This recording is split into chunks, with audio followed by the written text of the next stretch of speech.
All right, hey everybody. Welcome back to another MSP live chat. I'm Jonathan Crow. I'm Director of Content Community here at Ninja RMM. I've got with me Tom Watson. He is our Chief Channel Advisor. Hey, Tom. Hey, how you doing? And we got Ken Patterson from PAX 8. You're Director of Community at PAX 8, right, Ken? Absolutely. How's everybody doing? I think it's probably safe to say, people can chime in on the chat, we're all well rested. Everyone's relaxed. There's no anxiety or high tensions. We're ready to go. I think we're ready to roll, right? Absolutely. All right. Yeah. So today, thanks everybody for taking the time, especially today of all days. We've got a great lineup of discussion, and great to see people who are returning to this session, who have familiar faces we've seen from a lot of the previous ones. We got Kelvin, Kristen. Great to see you guys. And people are still coming in, so that's great to see too. So just as a reminder for anyone who this is your first time with us for this MSP live chat, it's going to be a pretty informal conversation. We want you guys to drive a lot of it, so feel free to jump in the chat. Please do that. If you have a question, if you look down at the bottom there of the screen, there's a place where you can ask a question separately. If you do that in the chat, it may get lost. So if you have something you really want us to pay attention to, please put that there. I'm also going to be launching a few polls a little bit later on that are pretty cool. So I'll give you a heads up when I do that. But in the meantime, Ken, tell us before we dive into the topic, which is, of course, everybody getting ready, thinking about the next year, changes to their stacks, how they're evaluating things. You've been up to, I mean, this year has been insanely different for everybody. At PAX 8, you guys are huge in the community. You're super active. This has, of course, changed the way that you do things, too, in terms of events. I wanted to bring up the fact that you've been still finding a way to get out on the road and do some cool things. Do you want to talk about that a little bit?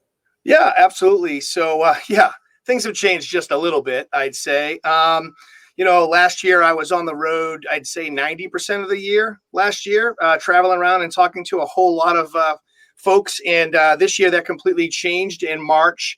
And when everything hit in March, the first thing I thought of is, what are we going to do? Like, what are the partners? What's our community going to do as a whole? Having to be stuck home, having to look at screens. Yes, it's great that we have the technology and we're able to do it, but from a mentality standpoint, what is it going to look like, right? We're definitely going to have our own little mental breakdowns having to do it that way. And so we did a few things. We launched a page where people could get together, but again, it's screenshot, right? Everybody was on a screen talking to each other and doing that kind of stuff. So we did that. And then a couple of, George Bardisi, which I know you guys know from BVoIP, we were having a conversation on one of those chats, and he was joking around about how, hey, listen, if nobody wants to go to this event, the last event that might be open, let's get an RV. Let's go borrow Tom's RV. How about that one?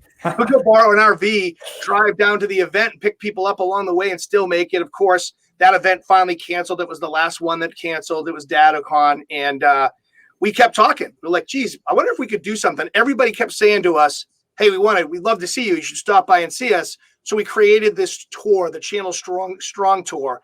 And we did 7,000 miles that first trip, 3 weeks.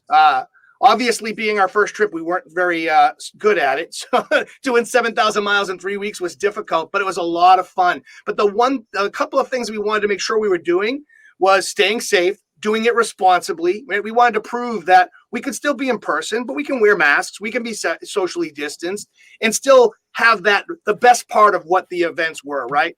You guys know this. The best part of the events was the social aspect, the happy hours, the lobby talk. Those were the best parts. Connecting with other MSPs was always the best part. So we wanted to take that out to the partners. Every vendor that was on this tour bus was told the same thing. We're not selling.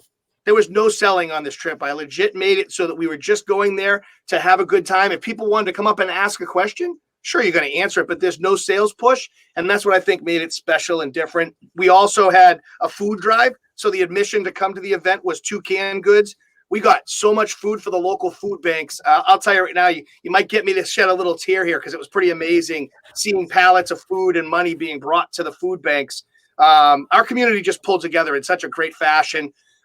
We did so good on the first one. We decided to do a smaller one in a place that we feel like was missing events anyways, and that was in the Rust Belt. We were doing, Ohio, Michigan. We did Kentucky. We did just the corner of Pennsylvania, Pittsburgh, and kind of did that 2,000 or 3,000 mile loop there, and did the same thing. And we had just a great time doing it, delivering that message, kind of just having something different than going around and trying to sell. It just worked very well. The communication was great. Had a lot of great conversations with MSP and learned a lot of what's going on through COVID right now. Yeah, I mean, that's incredible that you guys were able to think outside the box there and not let everything stop you, find a way to get out there and do it. And then also do all that good work too. Really hats off to you guys. Well, speaking of that though, in terms of learning, kind of talking to people on the ground, figuring out what's going on, what have you been hearing? And maybe you can start general, but maybe veer that into this discussion today too, about people's stack and their plans for next year.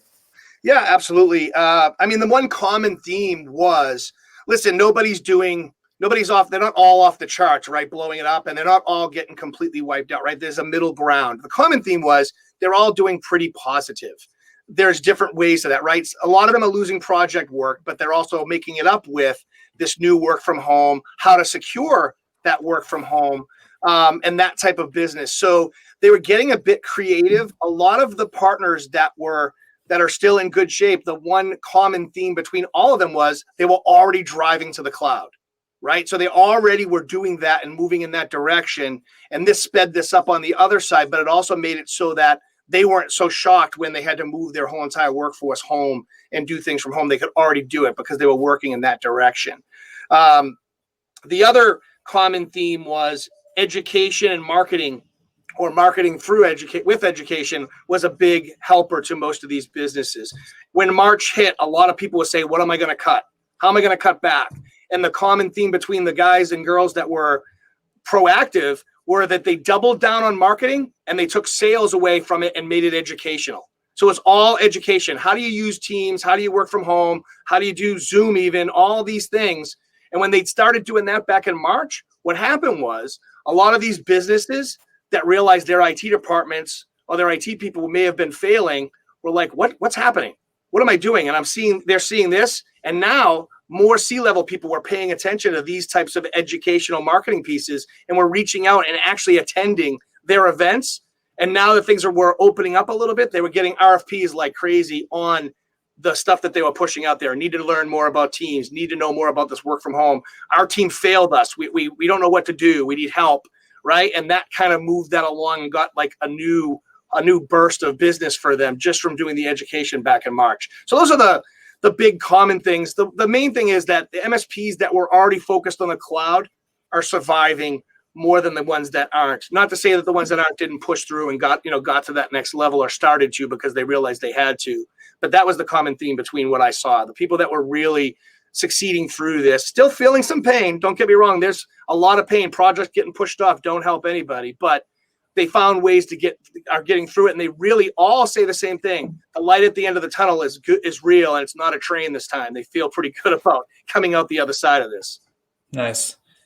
Well, thank you for that. And before we go too much further, I wanted to drop a link to our agenda doc for this session. So this is just a Google Doc. We do things very fancy around here. So this is a Google Doc we put together that has some information about how you can get in touch with me and Tom. We got Ken here too. And then we also are going to have links here that we drop in about any resources we talk about. I'll update this even after the chat's over. So if you guys mention any good resources, or if Ken does, I can add things in there.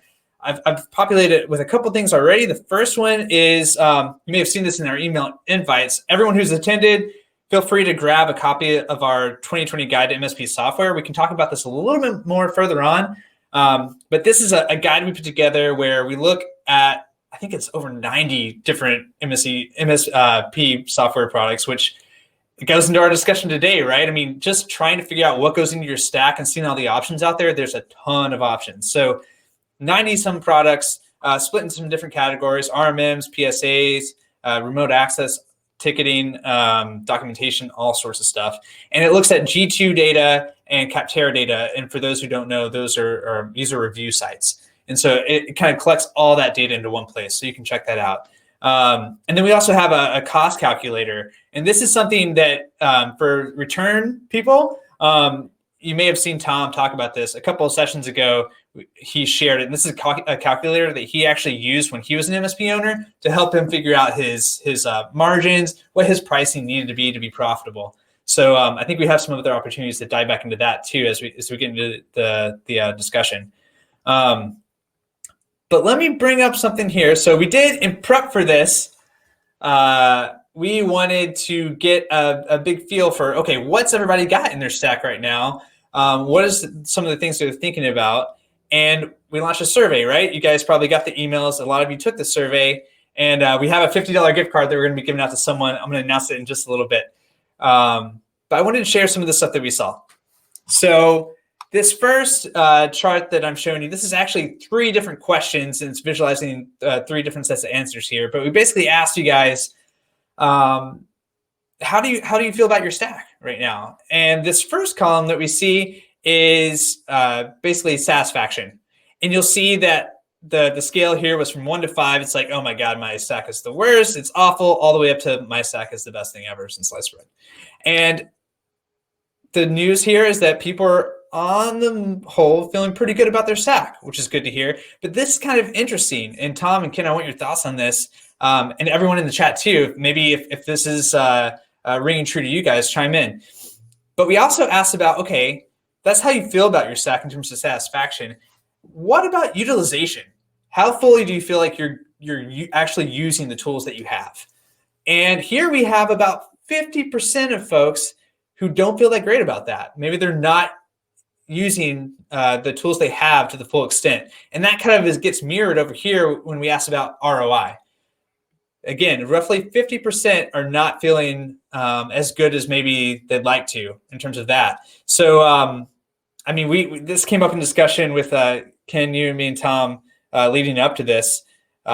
Maybe reflect some of the challenges when it comes to figuring out what tools should we be using and how are we actually getting the most out of these things. Yeah, I mean, I would say from a utilization standpoint, there's a question here, right?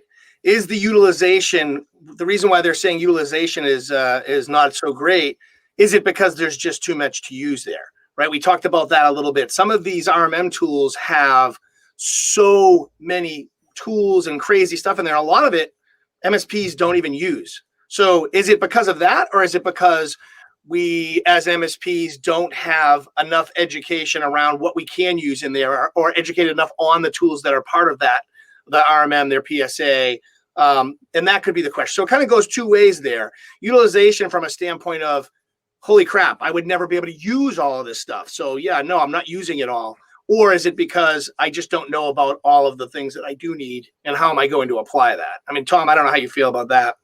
Yeah, or to me, did you invest the time when you got the tool and have enough people at your company invest time as well and dedicate to actually utilizing it? As in, with RMM, did you put enough conditions in there that things actually happen? Did you take advantage of the level of automation?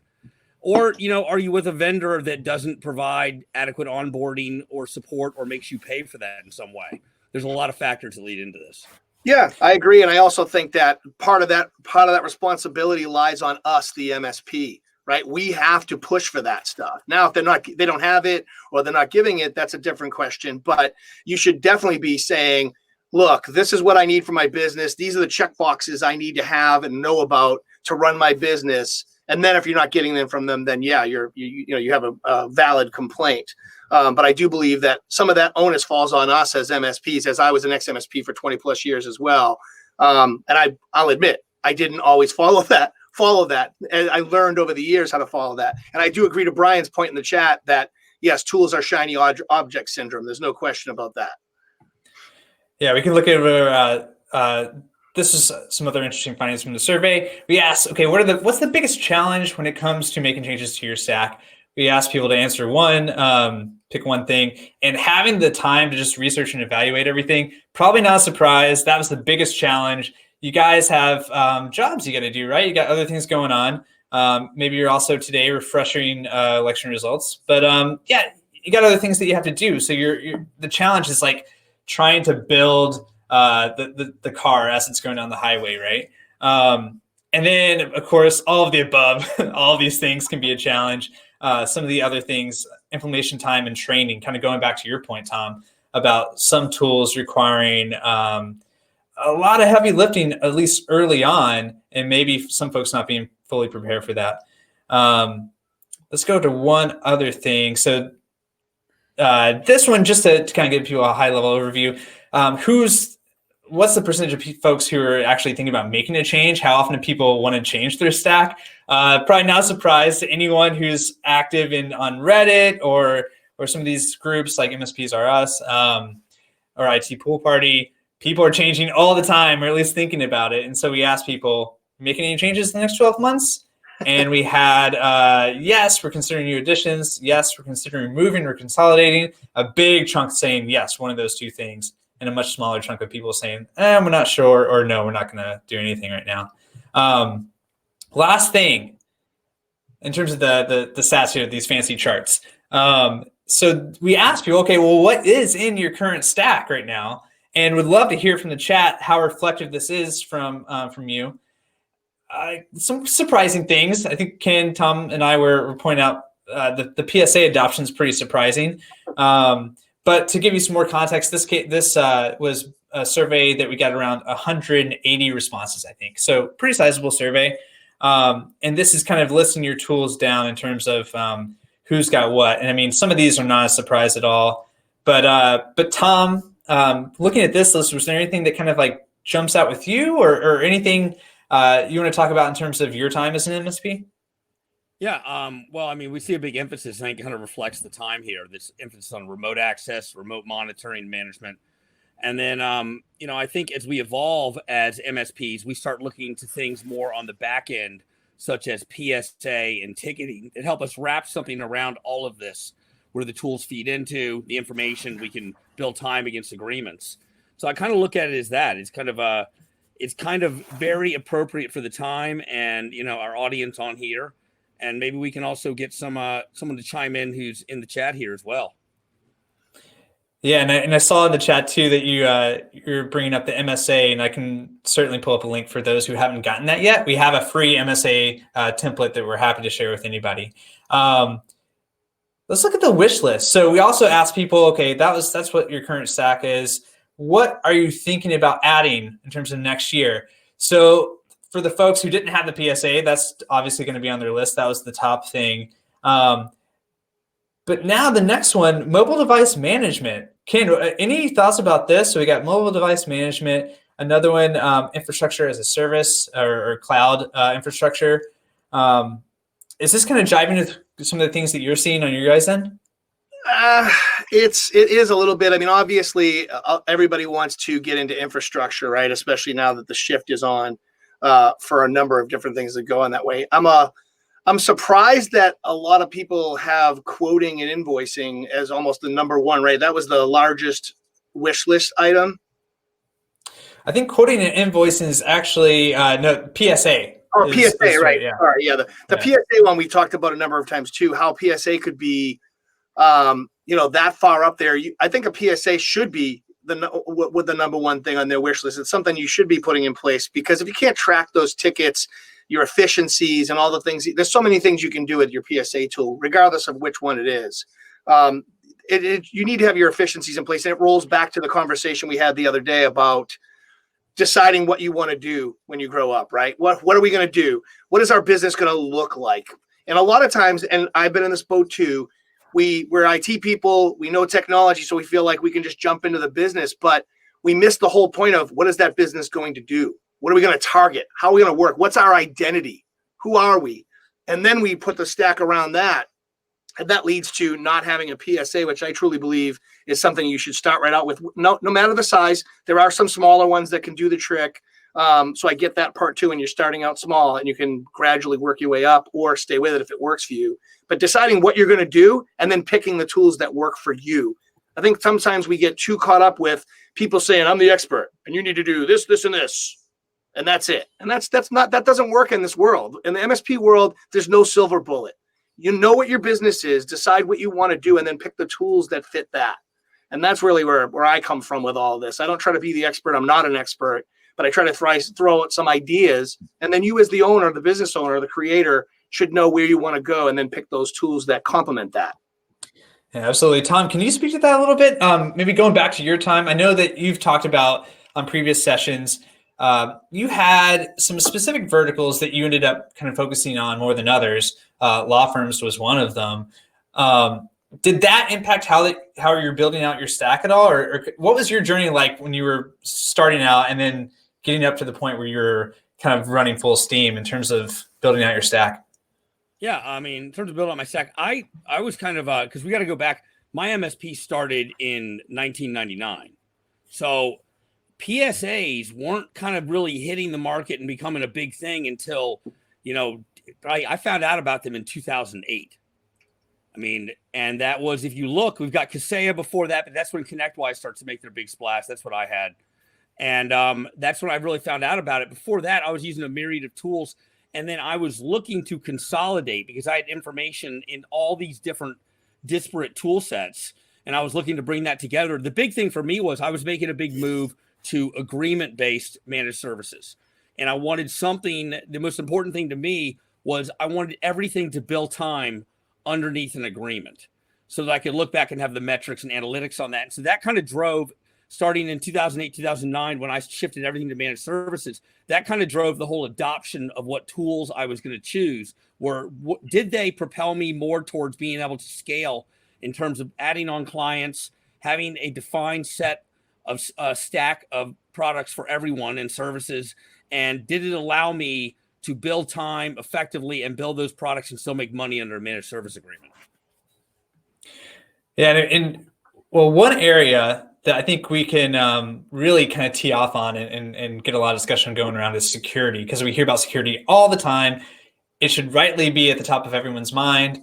But what you actually need for security, what should be in your stack, what's for you internally versus what you're selling to your clients, what type of clients are going to actually be able to afford some of the bigger security solutions out there. A lot of movement in this space, right? And a lot of questions. So maybe we can dive into that a little bit, because going back to this wish list is kind of interesting. We see, if you go back to the current stack, I listed just SOC as a service. So I'm thinking about companies like Perch or Scout or Rocket Cyber. There's a lot of places. I mean, there's just more and more people providing SOC as a service, providing SIEM as a service, providing MDR now, help using EDR tools, all sorts of stuff. It's pretty confusing. A low percentage of people actually having that in terms of the folks who answered our survey, but then pretty high on the wish list. So security, Ken, what have you been seeing? What are the questions? Do you have any advice for people as they try to think about, they hear all the time, security is the big opportunity. You should be trying to be an MSSP. What are your thoughts on that? Well, let's roll that one. Let's get rid of that myth right out of the gate. And again, I'm no expert. Just as my point of view. If you look at it, MSSP is a whole other level. MSSPs help MSPs. To get to the MSSP level is not just buying some tools and saying you're an MSSP. So be careful with that. Make sure you do your research. There's a lot required to be an MSSP. There are MSPs out there that the whole entire thing they do is help MSPs get to that next level of security. But my thing is, for a goal for a smaller MSP, someone that's coming out now, your whole thing should be, we're a security first company. And the good news is it's getting a little bit easier to do that. The SOC, you mentioned Rocket Cyber and Scout, those guys are starting to come into the range of what the smaller MSP can afford to do and put in place to get that SOC SIM. But remember, not every company requires that. Make sure you know what the requirements are of the customers that you're going after before you start searching out all these tools. You don't want to spend on tools that you're not going to need. Find out what you're going to target. If you're going to target folks that don't have that level of security, don't have that need, then don't worry about the tools. If you want to go for higher value customers that value what you do and respect what you tell them to do and need that, then go after that and then pick those tools. Just make sure it matches up to the people that you're approaching and you're selling to. I think that's the main thing. But the good news is they are coming down. I just noticed Rocket Cyber and some of the pricing that they have lines up very well with the smaller MSP, and we'll plug right in. I know that Scout's very good. There's a lot of really good products coming into the fold that are going to be a bit more palatable for the smaller MSP to add into their stack. And you can still do that as a separate level, right? You can have your stack be, this is what's required. You need all this. But if you need this level of security, we also offer this, and you plug that into your pricing. But I think you have to know who you're selling to first before you start going around and saying, you should have this, you should have that. Know your partners, know the people you're approaching, and then buy your tools based on that. You know you're going to be profitable because you built your business around that. And Ken, I think that's a great point. I've talked about certain verticals. I had a lot of law firms, a lot of associations and nonprofits and government contractors, but I really tried to focus on where I could. Law firms, I had about 40 to 50% at any given time. And I liked them because they made their money at their desk, at their computer. And that was my focus. And so I built my tool set around that. They were billing a lot of money out per hour. So they wanted very quick service because they felt like they were losing time. So I built it out over remote access to their machines. I built it over security concerns the government contractors had. I picked my tools, as you were saying, based around where I was very strong in my verticals. Yeah, I just wanted to add, Brian just added a really good point in the chat there. I just wanted to throw out there. No, the client, what we call security and what the client calls security are two totally different things. Security to us is those shiny tools, all the toys and the bells and whistles. Security to them is, can I sleep tonight? Is my business going to open tomorrow? Is someone going to steal everything from me overnight? It's a whole different thing. Security, the definition of security is split in two. You talk to IT folks, it's one thing. You talk to customers, it's another. And that's why everything you do with them should be about business, not about technology. When you start talking technology to them, it sounds like Charlie Brown's teacher, right? Want. And Paul Redding says that all the time from Compliancy Group. I'm not going to steal his line, but it's true. They don't understand the technology, nor do they want to. What they want to know is, these are my business problems, and I'm going to use some gadgets and gadgets back here to take care of that problem, right? Business problem solved by technology. So you approach it from a business perspective, then you don't have to worry about security. To them is, yes, you're going to sleep at night because I got a set of tools that's going to take care of your business problem. Well, that kind of brings up a question that I think a lot of people have talked about this before, but I mean, customers, do they need to know what's in your stack? I think, listen, if you're doing co-managed, sometimes you will, right? Because those are larger clients and they're just renting your tool set and they want to know all about it, right? And you're going to take care of them. That's one set. If you're a smaller MSP, you should not be talking about your products. You should be talking about your solutions, right? When you talk about products, you're digging a hole in a number of different ways. How about you tell them about this great AV product for 3 months? You're talking them into this great AV product. Then the product gets bought out or something bad happens. Now you got to go back and explain to them why you, the expert, just talked them into something that went out a month later. Whereas if you're just selling the solution and they know that you're covered on the back end, you can say, hey, this weekend we're doing an update. And you just change out the AV product behind the scenes. There's nothing to worry about. So it becomes very problematic to talk about the gadgets and gadgets, products as well. Sell the solution, not the product. Yeah, Tom, does that line up with kind of what your experience was? Did you have anything that was not like that? Well, I was relatively transparent on what I was offering my stack without often getting too specific. So, for example, I would say I'm offering hosted email. And it'd be hosted Exchange, but I might choose on the scenario whether it was from Intermedia or it was Office 365. I might put like some explanation of RMM that I had in there. Backup, I would make it general so that I could swap out the backup as needed. And also because I didn't want them, as Ken was saying, I didn't want them kind of shopping that around and discussing, well, what did they have this vendor and you have this one? I read about this. I didn't want that to happen. But at the same time, as you mentioned, co-managed IT, which I did do quite a bit of, I was even more transparent at that point because I was kind of managing those tools along with another group. Well, we've got a question here in the chat, and I want to go back to it. This is from Dennis. Ken, this is probably right up your alley. What about managing SaaS applications beyond M365 or cloud backup, like managing customers? Well, in this case, you're saying Box, QuickBooks, WebEx, etc. SaaS apps. I think you might be able to talk about that. A little bit. It's coming. It's not there yet, right? And that's where we had the conversation the other day as well, where, some people are like, oh my God, is RMM going to be needed anymore? Well, we're still going to have devices. So you're going to need RMM. You're going to need these tools to manage it. But what do we do about having something like an RMM to manage those SaaS apps? There are some products out there now pushing in that direction. I will not plug Pax8, but we have some ideas around this as well. But right now, there's nothing that really can do, like pull in things like Box. And it's more about Box than it is about any product being able to do it, right? Because you have to have access to these products behind the scenes to be able to say, this is how we're going to manage this. What's going on with each one of these SaaS applications? It's still products that sit on someone else's server at the end of the day, right? There's not a magical place called the cloud that it floats around and does its thing, but getting access to that in a secure way to be able to manage those, that's where some of the problems will come in when you're reaching to products like Box and outside products that are maybe not directly connected in like Microsoft is. And I see in the chat too, some people feel free. I mean, use this time to not just listen to us yap on, but like connect with each other, ask questions like, hey, what are you guys using for X, Y, or Z? Definitely take the chance to do that. I mean, I know there's obviously Reddit and other places too, but you've got a good audience of about 100 MSPs right now. So definitely feel free to ask peers here what they're using for various things. Well, so Jonathan, just real quick, sorry. Yeah. Don't mean to cut you off here and take over, but you just brought up a really big point that these guys should all know.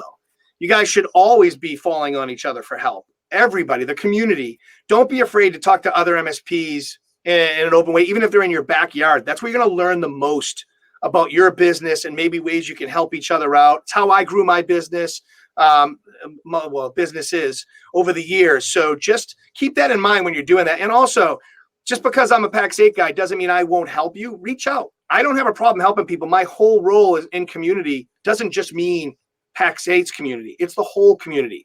We help all ships rise, right? That's what we want to do together. I mean, same with Ninja RMM, right? They're out here just helping anybody who's willing to jump on and do this. That's a great thing. These guys are community leaders. Make sure you're reaching out to your community leaders for help. You never know where you're going to find a solution to a problem that you have. So sorry, Jonathan, I just wanted to throw that out. I'm glad you did. No, that's great to bring up. And especially, I mean, this year more than the others, when we don't have those events, we don't have all those collaboration opportunities. I think having things like this, leaning into all the discussion groups, IT Pool Party, MSPs are us, Reddit, but having all those places, I mean, it's been great for me personally, and I think a lot of people probably feel the same way. So it's great to see. Brian wants to know what PAX 8 is. I can give him a quick little blurb. Nothing. So Chip, Brian, I'm not a sales guy. Sometimes I sound like a sales guy because I believe in what I do. I don't back things that going to bite me in the butt by saying they do what they don't. PAX 8 is is a cloud distributor, not your typical distributor where we do deal directly with cloud only. We don't do hardware. And we're think of us as the Amazon of the cloud software world, except for we have exceptional support and many other ways we educate our partners on a regular basis, which is why I'm here doing this. I love educating and helping as much as I can the MSP community. So that's on its most basic level is what we are, PAX 8. And it's something you can join for free. There's no charge for doing it. Once you become a partner, you get access to all the education, all the things that we do. It allows you, one of the biggest things we distribute is Microsoft licenses, and we are direct with Microsoft. So it just gives you extra benefits.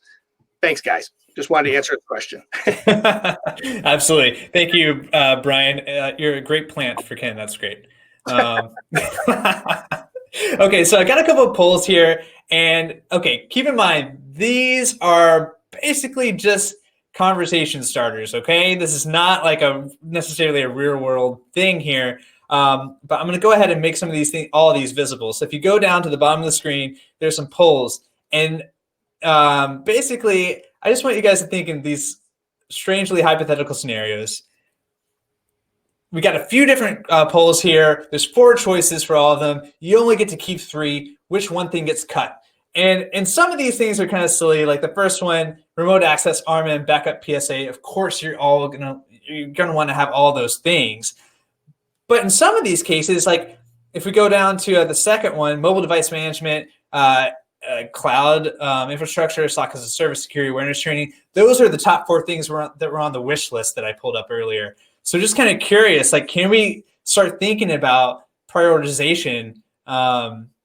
And I'm just kind of interested to see what people say with this. And then going over to the other side of the house, Tom, I would love your thoughts on this. So when you think about Stack, obviously you could break it down in a couple ways. There's the tools that allow you to service your clients, or I guess I should say that they're almost like the client-facing things, like AV, backup. And then you have like your back of the house stuff, documentation platforms, your CRM, QBR reporting, I guess could be fall in either boat. But Tom, when you were building out your business, I guess this was a while ago, so some things weren't available, but were there some core kind of like back of the house tools that you went to first before others? Well, I mean, you've of course got your accounting tool. That's going to take center court for most people, and that is what you're going to probably start doing your invoicing from. So, as many MSPs, that was QuickBooks. But then trying to figure out, one of the key things that became important was I decided that I wanted to sell hardware, and I needed to get proficient at quoting and invoicing hardware and getting paid for it. So those two things, what became important was a quoting tool, and then the ability to get paid digitally for those quotes. All right, gotcha. Looking at the results coming in here, password management, get it out of there in terms of security. I think this is just kind of an interesting, again, like obviously you're going to want to have all these things, but I'm just trying to make a point, and maybe Ken, tell me what you think here, but like if in some cases you're not able to get all these things all in one day, or maybe you are, I mean, especially on the security side of things, like, I guess, do you have any advice in terms of how much you should be driving your customers' decisions versus letting their maybe hesitancy to pay a lot guide what you're doing?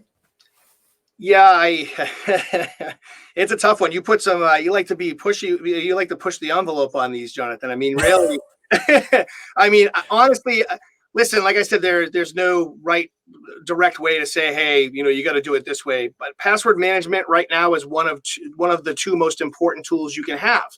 90% of the attacks that came out before, even before COVID, going into COVID, your two most important tools were password management and your MFA. If those two things were implemented on 90% of those attacks, they wouldn't have happened, right? If those layers would have stopped that from happening. Not to say that you're 100% protected by that, right? But that's your most important. Those are your two most important tools. Now, do I think every small MSP has an easy way to get MFA implemented and make their customers happy? No, it's difficult. It's hard. But trying to create a plan to get there is important. And whether you start out with 2FA and find some ways to make it a little bit more secure. Getting tricky with some of the ways you set it up, but and password management, password management is definitely not super expensive. So I get what you did here, right? You said pick one and dump it, right? And yeah, you're not going to get rid of your email security, your DNS filtering, even your endpoint security. Although I'd love to know the answer to, did you say endpoint security because you feel like some of the stuff built in is good enough with all these other products wrapped around it, having DNS filtering and emails? You know what I'm saying? I don't know. We're going to get into it now. Yeah, man. I don't know if that's one of the reasons why, because a lot of people are starting to ask that question. But it's all about layers. And again, just a roll back. If you could do, the bigger question is, did you determine what your customer base is going to look like, who you're going to target?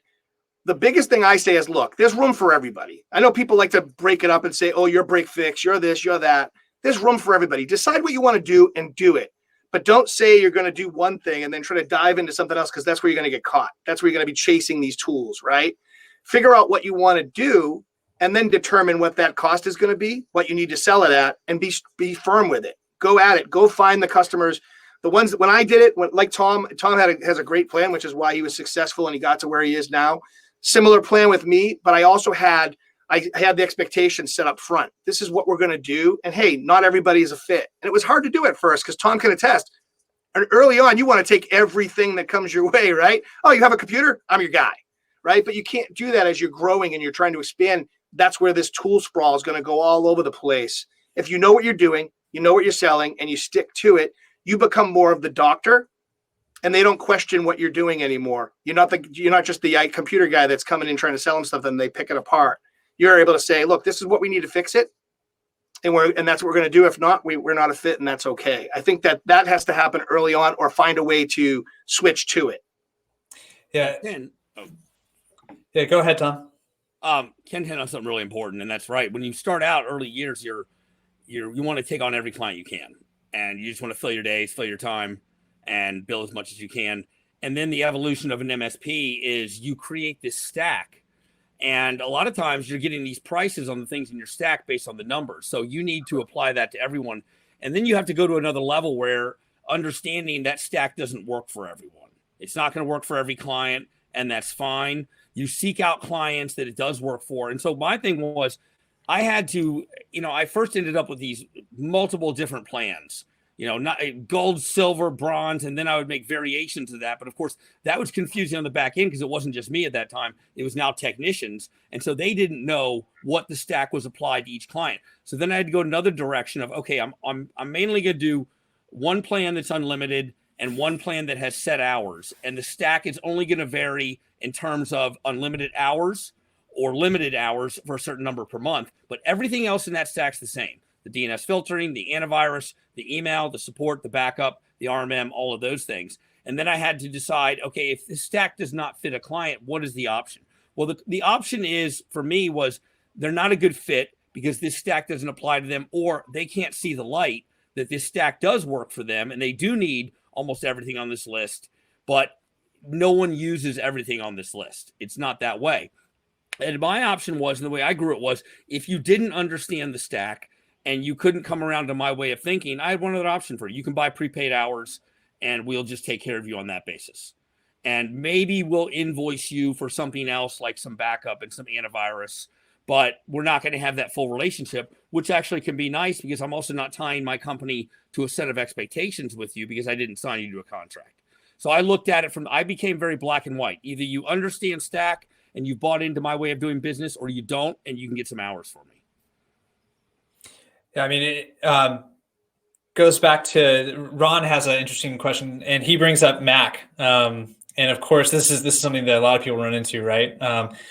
I mean, Ninja can be deployed on Macs, but I mean, most people find themselves going to Adigy or Jamf, right? Find another solution. I think that's across the board with RMMs. And so pointed out that fact of working with this stack and we all hear the best practice advice of standardization for everybody.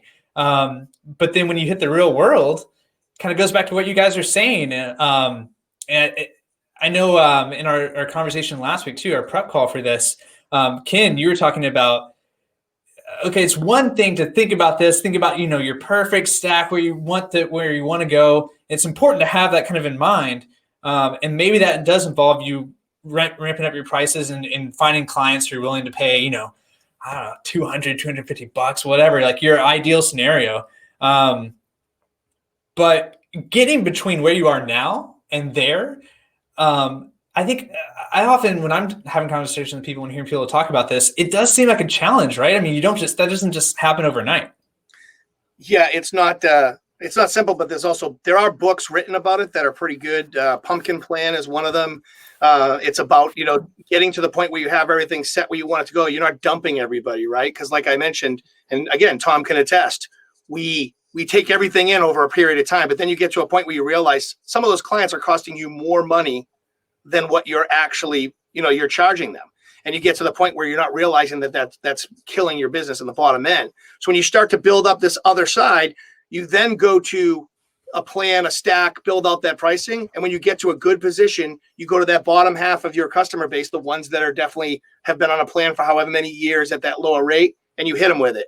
Hey guys, we've been letting you guys do this because you were a client for so long, but we have to get up to the regular pricing. It's going to be a 40% hike, whatever it may be. And the good news is sometimes they'll go, boy, I got them for like 3-4 years of this pricing. I'm going to stay on and I'm going to work with you guys, or they'll leave. And either scenario is good for your business because you're breaking off that bottom piece. I've had other MSPs that I've talked to that have done a plan where for every 2 new customers they bring in at the new rate, at the new stack, the way that they're headed, they can go to one of the existing ones that haven't been put on the plan yet. And they can do the same thing. Guys, look, we have to put it on this new plan. We're going in a different direction. If you want to come along, that's great. But if not, we'll help you find somebody. And they'll even find a break fix or a smaller company that'll take that business, and now everybody's happy. So there are some ways to do it where everybody looks good and you're kind of slowly inching into it. I agree with you. You definitely don't want to just say, okay, I'm firing all these clients that aren't going to pay me, where I want to go. So there has to be a plan to get there. Right. I want to go back to security for just a second, because you did bring up, and people were responding in the chat too. We got Mike saying Defender, good enough, just needs the management, right? And this is something, I mean, we see this come up more and more often. I worked for an endpoint security startup before Ninja, and even back then, I mean, that was 3 years ago at this point, but I can see Defender getting better, and it's just continued to improve. I mean, the big thing that kills me is Microsoft keeping some of these really awesome security controls. I'm thinking of like the attack surface reduction rules, some of this stuff with credential guard and other things, and they're keeping it locked behind enterprise plans, which really blocks out a lot of people who could really use that. But I mean, as these things filter downstream into cheaper plans, it's going to be interesting. Yeah, I think M365 is the first, right? The first piece. You can get into M365 and get pretty decent plans and still get a lot included with it. Some of the Intune pieces and management, and now you're getting some of that multi-tenancy that's getting added in there. That's where things are going to grow a little bit, and you're going to be able to add some security. And what people don't understand, and I've seen a lot of, is someone will say to me, yeah, but I don't want that. I don't need X, Y, and Z. I don't need these things, so I don't want to buy all that. It's the same price. You don't have to implement it all at once. That's the beauty of some of that stuff. So you buy M365, you can turn some stuff on, and then the stuff that's off, create a roadmap. So now you're getting a little more sticky with the customer because you have a plan down the line. Like you can plug in certain things and then say 3 months down the line, they say, oh, you know, we really wanted to talk about that MDM again. What can we do with that? Oh, it's included. You already own it. We just have to implement it. Now you're getting projects over time to kind of piece that together. So if you do your homework on some of this stuff and get the education, you can learn how to get these things to work, to your point, and actually even have something a step above Defender with the stuff that's included with M365. Yeah, curious if anyone in the chat wants to chime in on this, or anyone has experience using, I know, what is it called? The security scorecards. Yep. You know, that's something that is, well, Ken, maybe you can talk about it since you're nodding, but basically it's Microsoft's own internal assessment, basically. And it's something that I've seen a lot of MSPs talk about using as a sales tool. Yeah, absolutely. The scorecards are pretty cool. You can definitely do some amazing things. You can run it as a prospect, right? You're walking into a prospect and you just say, hey, we just wanted to run this quick little thing for you to show you where you're at. And some people will be completely shocked to see, holy crap, I have an IT guy. Or, you know, I have someone taking care of this, and you're just showing them the holes, much like a phishing simulation, right? You go into a place, you say, I'd love to just check to make sure you're okay. If you come in from that approach of, hey, I'm not trying to sell you anything. I just want to make sure you're protected, and do the scorecard, do a phishing attack, whatever it may be, and then come back and say, yeah, here's some places where you need some help. You know, I could write up a thing for you maybe and do something that way. Or if you want to have us come in and clean some of this up, we can definitely do that for you, especially with phishing attacks when you say, hey, Sally and Tom will pretty much click on just about anything. And they had no idea that was going on at all. So yeah, tools like that are great, especially when you're walking into a prospect and you're trying to show them what value you bring to the table as, hey, I just want to educate you. If you're all good here, it won't matter. And it'll be just a small window of your time. What about any thoughts about dark web monitoring? This is something, obviously, I think it's kind of, it reached it was a hot thing maybe a couple of years ago or something. It seems like it's kind of cooled off a little bit, but I mean, I still see it brought up a lot.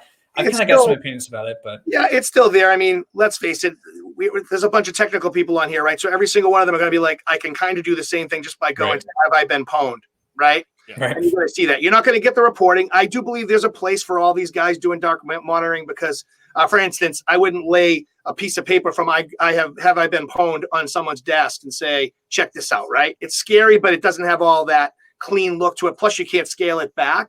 One thing I did back in the day with dark web, and I would still do it now if we could go in person, but when I was an MSP, I would do seminars, free seminars for cybersecurity. Sometimes my customers would come, sometimes they wouldn't, whoever would show up. And I would put a document on each one of the desks personalized to them of their dark web scan with just the initial scan, right? So before I even started talking about anything scary, everybody in the room had this paper in front of them and they're going, and just looking at me like, holy crap, my CEO is on here. And that would lead to them at the end of the conversation when I'm talking about credential stuffing and all the things that are going on in the world.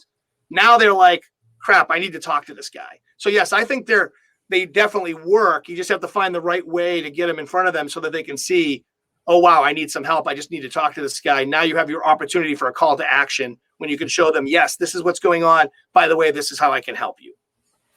Hey, Tom, Ken mentions, something that is something that he would use now. I know we've talked about this before. You've talked about how you like it on the vendor side now, but if you get the crazy itch and you're going to throw your hat back in the ring, if you're going to do it, how would you go about thinking about your stack? Yeah, I mean, the first thing I'm probably going to center it around, it's going to be my PSA and RMM. Then I'm going to look at because the main thing I want to do is I want to center everything around agreement management and automation. So as much as I can get out of that, because that's where my scalability lies. The next thing I'm going to look for is a really solid quoting tool and the ability to receive payments in as many ways as possible. I don't want to, it's an interesting thing. I touched on it a little bit. I talk to a lot of MSPs and I hear all of these restrictions on how they allow clients to pay. And I'll tell you what, I don't care what credit card you have or what it is. I'm going to find a way to make it easy as it can be for you to pay me. I'm not going to tie it down. Yes, I would love to do ACH with everyone, but that doesn't work for everyone. So I'm going to tie it to those things. Like I said, the automation, the scalability of my business, agreement management, time entries, and then I'm going to look at quoting and ease of payment. After that, I'm going to go after security and, my usual other offerings for things like Office 365 and stuff like that, which, of course, Ken, I'm going to PAX 8 for, because I'm going to simplify. And I don't just say that because Ken's on, but I'm going to simplify getting multiple tools from a single place if possible. I'm going to try to consolidate that under one company that can provide me a number of these different things that I'm going to distribute underneath myself to my clients. Yeah, and I even joke about that. Not even a plug either, because like I said, I believe in what I say. One of the reasons why I left doing the MSP for so many years to come to someone like PAX 8 is because I believed in what they do. And I say the same thing. I talk about it all the time. Maybe we should talk about this, Tom. I don't know, but I say, man, now is a good time to actually throw your hat back in the ring, because you can start from scratch and you can build this from the ground up. This is what I want to do. This is who I want to support. These are the companies that I know will work. Plug it right in and off and running. So I think that's the key. Now, I know it's tougher when you've hung a shingle, 2 or 3 or 5 or 10 years ago, and you're already in the mix of it. It's much tougher when you're in the weeds. So please don't think I'm telling you it's super easy. It's not when you're already in the weeds and you're busy doing all the work. But you have to start making a plan now to get out of the weeds so that eventually you're not doing this for 20 years in the same spot. I do believe that you have to make some plans, get hardcore things in place so you can take steps to get to the next level. And whatever that level is, again, you can be 20 people, you can be 5 people, wherever you want to go and get to, there has to be a plan. And that all starts with all the stuff Tom was talking about. You have to get your business in order, what you want to do. And then what I was talking about of what's your target? Who are you going to sell to? Yeah, absolutely. And I think some topics that we hit on in the past too, and that we're going to hit on for our next chat. I want to drop a quick plug for that before we start wrapping up here. So November 18th, it's a couple of Wednesdays from now, we're going to have another live chat, and it's going to be back at the time of 1 p.m. Eastern. It's a little bit earlier in the day. We're going to have Chris Weiser from the Weiser Agency on, and he and Tom are going to basically do what he and Ken have been doing here, talking about their experiences as owners, and with a focus on what should you be giving away for free and what should you not be giving away for free. In addition to that, looking at how can you adjust kind of your workloads to pull yourself out of the weeds so you have more time as an owner to make some of these bigger strategic decisions, for sure.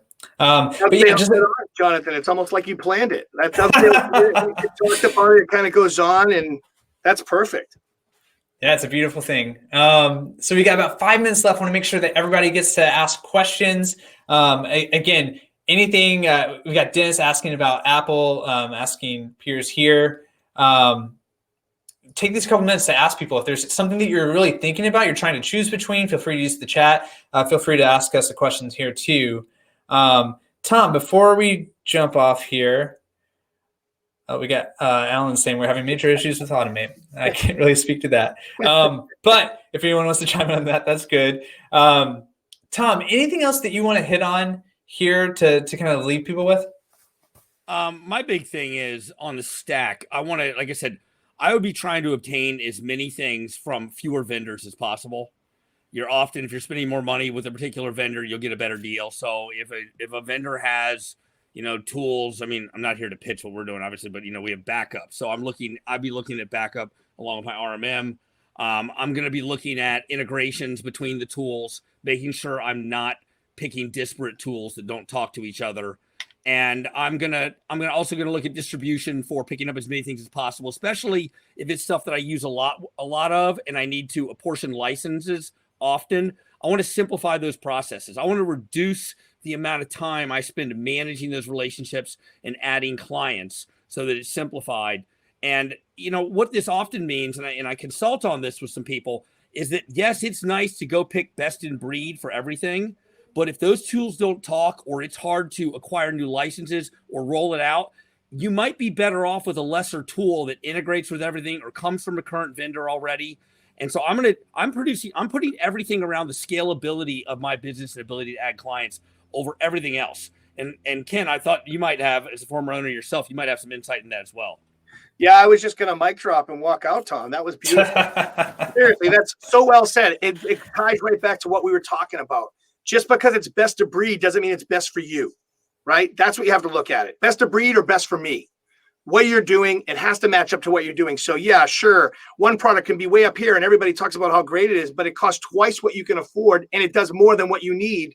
Why are you doing that? Still a great product, but not for what you're doing. So make sure the tools match what you're doing. To Tom's point and some of the things we talked about earlier, when you're going out and building that stack, again, if you know your identity, you know what your clients look like, you know what they need, just make sure the products work. They have to do what they say they're going to do. Other than that, press beyond that best of breed, like Tom said. Make sure it's the best for you and your clients. It's going to do everything your clients need. That's more important than whether it's considered the best, because that may be a Gartner high quadrant that's only for high-end MSPs. Well, of course, they're all going to be up there and say that's great. But they didn't, talk to the guys that are 4 or 5 people, small shops that have this great product that works flawlessly for them, but it's just not big enough and out there in that realm. So I agree with you 100% on that, Tom. I would say from a stack perspective, make sure you break some of this stuff off into buckets and maybe not make it so cutthroat as Jonathan's little test. And I would look at, what do you need for productivity? What do you need for continuity? What do you need for security? And even infrastructure should have its own bucket. But again, infrastructure is something that you can keep on the outside. That's one of the things you can cut unless you're finding businesses that need that Azure edge. And then you need to, pull that into the fold. But those would be, you break them up into the buckets and then decide which things are going to fit in your stack. Next big thing, identity management, and make sure you do your homework, technical, because there are companies out there claiming that they do identity and it's not full identity. So we have to make sure that's going to be the next big thing. Stop managing the devices and start managing the people, no matter where they are. And maybe, I know you don't want to name drop too many things, but any other details for that? There's some coming. I don't want to say, yeah. Like I said, I would never disparage or promote here, especially, but for the MSPs, they can do some homework. There's a couple out there touting that they do identity management. When I dug into it, it wasn't true identity management. So you have to be careful. That's all. Want to make sure that everybody looks at it, does their homework, talks to the security folks. And by the way, this channel has a ton of really good security folks. I would reach out to Tom too and Jonathan and see what these guys have to say.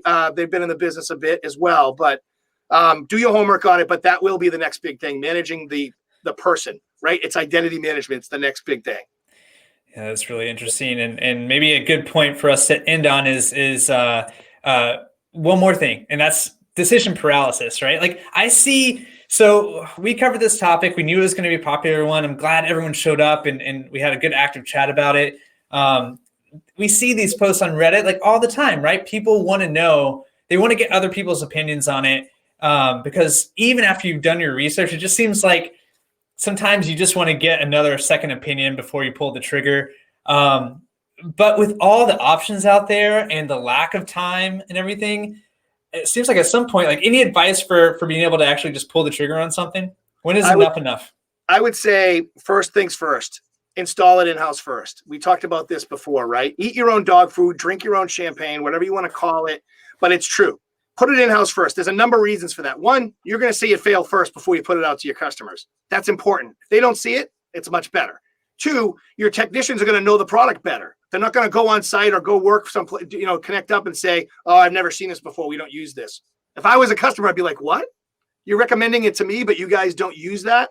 So that would be my 2 points would be eat your own dog food, drink your own champagne, put it in-house first, no matter what the product is, get it in-house first. And then again, make your mistakes quick and move on. To your point, don't sit there and think about it too long because it's going to pass you by and then there's going to be another shiny tool.